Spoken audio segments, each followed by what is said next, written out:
welcome to the FA40 podcast. I'm your host, Josh Proch, and I'm here with Tammy, and I'm also here with one of our coaches, Brady.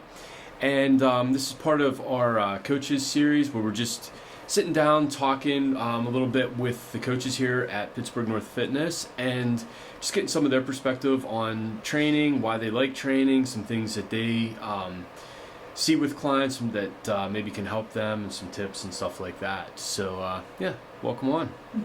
Glad to be here. So, Brady, you've been here a year now, Almost huh? a year, Almost yeah. exactly a year. Started as an intern, and then came on and just messing up there a little bit, but slowly, started kind of part-time, slowly been just getting more and more hours here, and Now we can't get rid of them. yeah, so, I'm locked in. yes, yeah. So, tell us a little bit, just, your background. Like, I know you interned here and things like that, but kind of fill us in on some of that stuff, how you got into fitness and stuff like that. Well, I'm still shocked I got hired. No, I'm very qualified, obviously. I got my education at Slippery Rock. I did full major title, physical activity and fitness management, so a couple tie-ins there to everything, but started way back in high school. I played sports, a lot of baseball. I had to get in shape. My conditioning was my big downfall in baseball back then. I was bigger than a lot of people, but then come high school, I became smaller than a lot of people. And I'm still smaller to this day. So from there, I had to kind of find strengths in other areas where I wasn't kind of naturally built anymore. So I started fitness, and turns out I enjoy fitness more than I enjoyed playing baseball, and kind of went down all the way through college and now here. Now, when you said you were bigger and smaller, was it muscle-wise, or did you have some fat to lose, or a little both? So, until 9th grade, let's just say, for ease, I was this tall. Okay. And if this is an audio, so I'm like 5'6" on a great day. And when you're like in 5th grade, that's an incredible height. Yeah. I was incredible at sports, not to be very braggadocious, but come that 9th grade stretch, I became not as incredible. And work ethic, conditioning, which was a big factor. I wasn't like super conditioned because I never had to rely on my conditioning, which I feel like a lot of people find that problem in their lives eventually as well. That you have to become conditioned and fit and prepared for whatever you have to do. Yeah, but no, I'm here. Yeah, been here a year now. Yeah. So what are some of the things that you've found that you like about coaching and working with clients? I definitely enjoy the progression I see, because I enjoy when I progress, and I find it awesome that I enjoy seeing other people progress too. So we might have been on the same weights for 2 weeks now, and we're going up in weight, or that range of motion and that form was much better than it was 2 weeks ago. Like, I love seeing that, especially in people who didn't know they could do that. Mm-hmm. I also love seeing the disciplined members, like people who come in who are in every single day. I know they're going to be there at their time. I know they're going to be there in their Tuesday, Thursday, Saturday slots. Like, I kind of love that. It motivates me. It's like, well, if they're coming in on their days, I can get my days in too. Yeah. A lot of stuff I enjoy right there. It's cool. With like I said, you've been working with clients now a year. What's probably like one of the biggest mistakes that you see a lot of people make? I think they try to do too much too early and they get discouraged. I feel like when I'm with a really new person, they'll like maybe not be doing the form or technique correctly, or they're not pushing as much weight as they maybe want, and like they instantly get discouraged. It's like no one's good at anything. Yeah. Like the first day, the first week, the first month. I mean, you're just not going to be good at it, but that's kind of why you have to do it. It's hard for a lot of people too. Like, their bodies just don't move the way that they want them to, and things like that. And a lot of it's undoing those like just bad movements, I guess, for how else to say it. Just getting those undone and teaching them and getting them to be patient to do that, because it gets frustrating, and and you see that with some people. They just start getting flustered with it. Yeah. But eventually it comes. A lot of times it seems like it just clicks all of a sudden. There's nothing, there's no magic, but well, it just clicks. A lot of times too, they compare, like they look over to the person they're working out with, and they're just bang it out, and then they don't realize like they started where you were too. Like it just takes a while to get the movement down. Yeah, and, repetitions Yep. over and over. I mean, I think it's one nice thing about probably the majority of the clients in here is they all kind of started at the same place. They didn't have, for the majority, most of them didn't have real great movement patterns. They had some issues, maybe some things like that, and they all kind of can relate to, that the members that have been here a while, they can relate to the new people coming in and just kind of starting fresh. They help encourage them a little bit too, with just, hey, I was there and I'm moving along, and not in like a bragging way of like, hey, look how good I am now, just kind of like, hey, you'll get there, like it's I didn't think I was going to get this far, and things like that. So yeah, that's cool, and it's cool seeing that transition. I mean, we've even mentioned, I think you and I a couple times, you'll see someone, they've always been coming in like a baggy t-shirt and things like that, and then one day they come in, they've got like a more form-fitting like tank top on and things like that. And it's just kind of cool because now that you can see that body confidence and everything coming, and that's kind of a cool thing there as well. And some of us will always like baggy sweatshirts. Yeah. I do prefer. I like working out in a big t-shirt for sure, but it is cool to see people's confidence. It is. Yeah. When it's funny too, we've said too, like we run into people outside of the gym, like when they have like normal clothes on, however you want to put it, and makeup and you're like, wow, you clean up nice. Not that they look bad in here, but you know what I'm saying? Like it's just like such a different environment.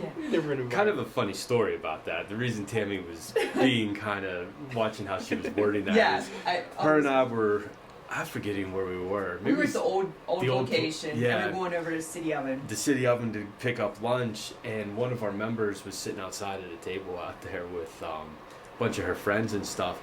And like she's like waving, like like enthusiastically waving, and I'm like, he says to me, he's like, who the hell is this person? And I'm like looking behind me, like they're waving at somebody else and stuff.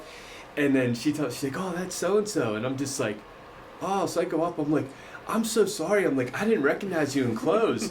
And like the whole, this was just this moment of like, they're like, oh, and I'm like, wait, that didn't come out right, But yeah, when you see people like just, in everyday clothes and kind of all, like done up and stuff, there are times you don't recognize them. And we had that even too, we had people that got started during the masks, and then they were coming there taking a mask off. We're like, wait, who is it? Like, I'm only used to seeing eyes, so I don't think anyone knew I had facial hair.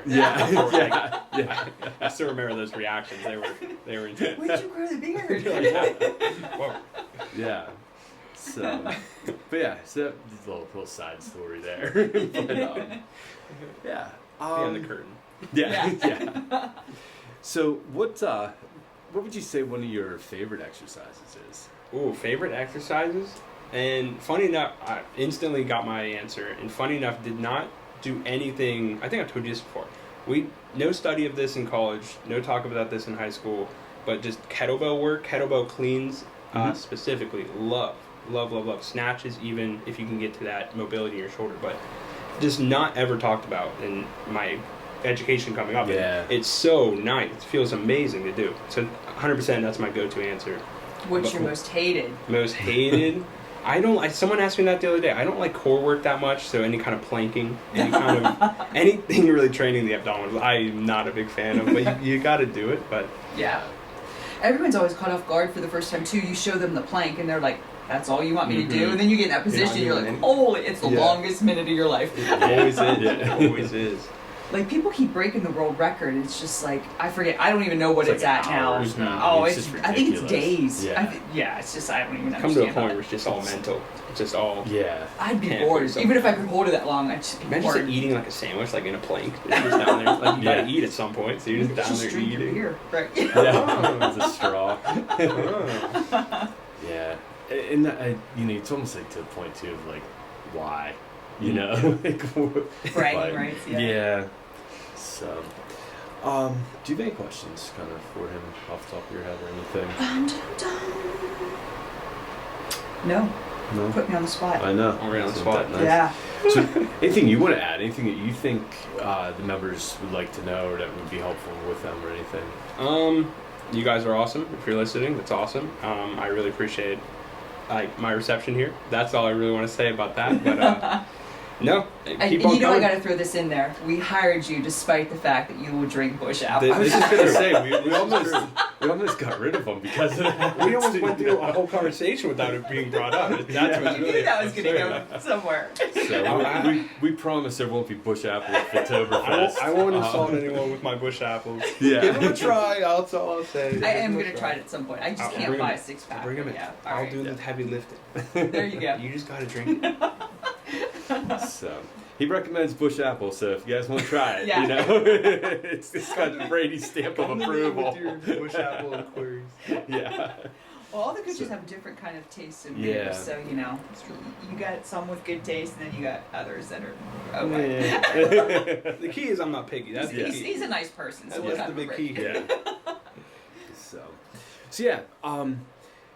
We do have, like kind of mentioned there, we do have Fittoberfest here coming up soon. Just put a little plug in here for that. But we're going to be sending some campaigns out. You guys probably, by the time you're listening to this, have already seen some of that stuff. But it's $35 a person, and it's a donation to the NOCC, which is the National Ovarian Cancer Coalition. And we're going to have, it'll be September 24th, 11 a.m. until 2 p.m. 11 a.m. we're going to do a workout. And then from noon till about 2 o'clock, we're going to have out in the parking lot, we're going to have some live music. We're going to have German food, beer tasting tent, little beer garden set up, better beer, yes. And Brady agreed to wear lederhosen, right? Yes, yes, he You'll did. see me there with those on. I'm not going to try to pronounce it, but you'll see me with those on. And with his big stein of bush apple. yeah. It's going to be a legendary event. And we also have a couple fun events, little competitions to win some prizes and stuff like that too for people. So again, if you guys can make it out to that, we'd love to see you here. And just get your tickets. They are limited. We have a lot of tickets available, but there is a limit because there is a point where we can only fit so many people and stuff like that in.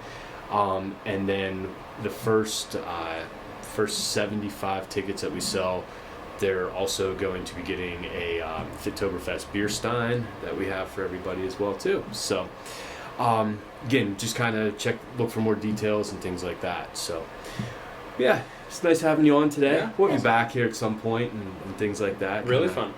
Yeah. So, well, thank you guys, and talk to you guys all here next week. Thank you for listening to this episode. If you enjoyed it, be sure to subscribe to our podcast on Apple Podcasts and rate and review us.